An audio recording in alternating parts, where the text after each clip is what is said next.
Yeah. So in my last comment I said, or in the sermon, I made the comment that the rule of law is not the end. Okay, justice is the end, and law is a means. Okay? And you asked to elaborate on that. Well, the easiest way would be to start with Dred Scott. Start with Supreme Court decisions that have upheld slavery or racism. And to say that fit the rule of law, supposedly, at that point in time. And there were pastors even that pointed to that, pastors in the South or whatever it might be, that say, that's the rule of law. That's our country. That's the law. And therefore, it must be right. And so we should live into it as good Christians. And it's like, no.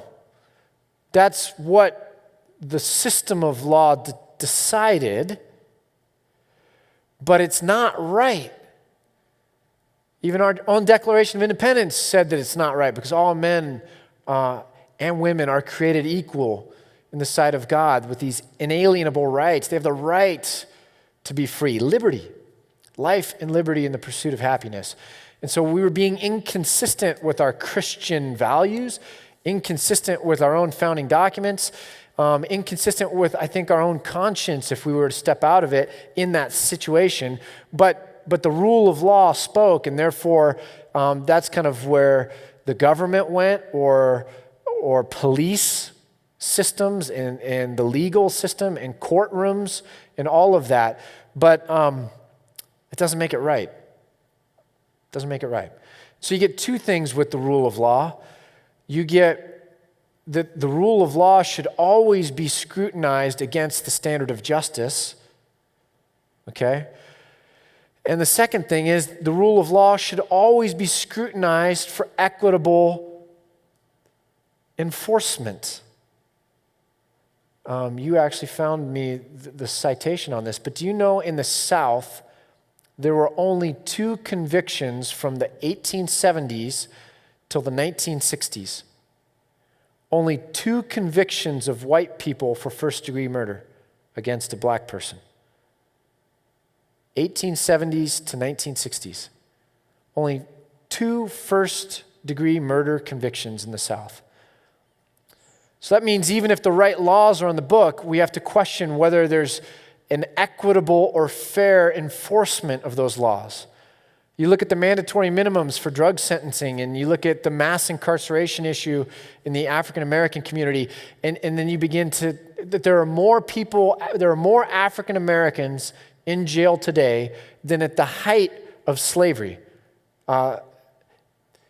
More, African Americans in the jail system than there were African Americans or Africans in slavery at the height of slavery.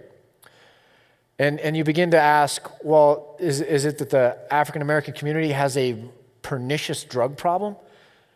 And when you compare the rates of drug use in the African American community with the white community or other communities, you find out that the drug use is the same. Statistically almost negligible, the difference. But then you look at the incarceration rates and you begin to ask yourself,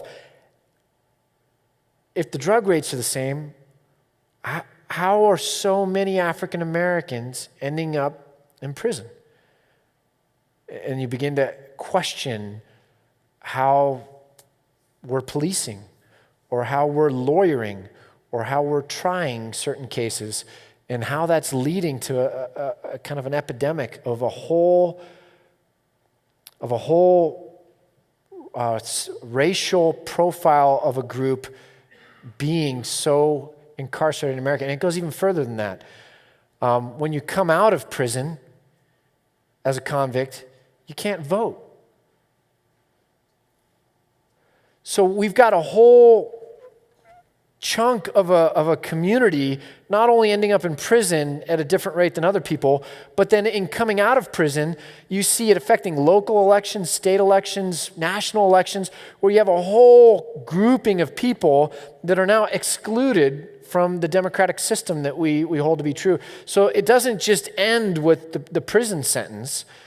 It continues all the way forward. And you begin to look at it and say, not only are the laws on the books, the right laws on the books, but are they being enforced in a way that's ultimately fair or equitable? And I don't have the perfect answers for all those, and it's different in different places, but those are the questions we got to ask. And I think too often in the middle-class suburban community of America, we just assume that American laws are righteous and that the systems work fairly for everybody. This isn't Jim Crow South. This isn't old Civil War South. The systems work in America. We have jurors and we have, lawyers that try it, and we have judges, and it's a fair system. And it's easy for us to think it's a fair system because it's probably fair for us or more fair for us. Or we've just never tangled with the system because when we get pulled over as a college pastor at age 22 or 25, whatever I was, we don't end up being harassed. So there's all sorts of these questions tied up, and it's complicated. But it's back to that teachability point earlier, and we can maybe end with this, but it's back to that teachability point that says, how do I love my brother or my sister who's Native American or an immigrant or African American or frankly even white suburban, and somehow there's this stereotype of your racial superiority that's subtle and hidden, never been packaged for you like that, but you've lived up with this idea that you're supposed to be on the top of the pyramid somehow.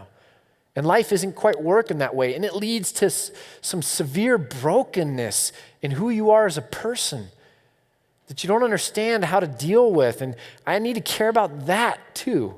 I need to care about all these issues. I mean, it's the human condition, and brokenness is brokenness, but we have to be teachable so that we can walk alongside the other and learn from them and experience from them and try to understand and lament and grieve it and grow in our ability or maturity to not play into the same kind of ruts or grooves that are out there in society that keep us from understanding one another.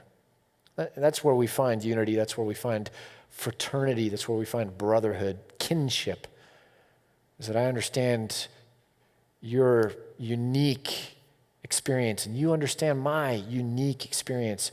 And we cannot try to fix each other and not try to defend our experience to each other, but sit there in that and grow together as we take each other's experience on ourselves and care about it. Does that make sense? So that's what justice demands. Justice isn't just reparative, criminal justice. Boom, I'm going to fix something. Charity, I'm going to fix that economic difference, so let me just give money into it. It's not always reparative. Justice aims at something higher. It's what are we repairing it to?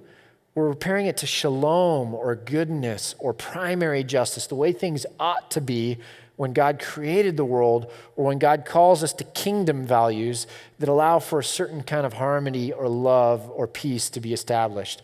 And so that's always got to be in our mind is what are we doing here, reparative, criminal justice, or charity?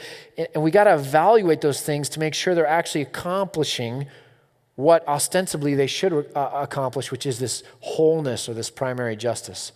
So the whole conversation begins to be really eye-opening and big and deep and long.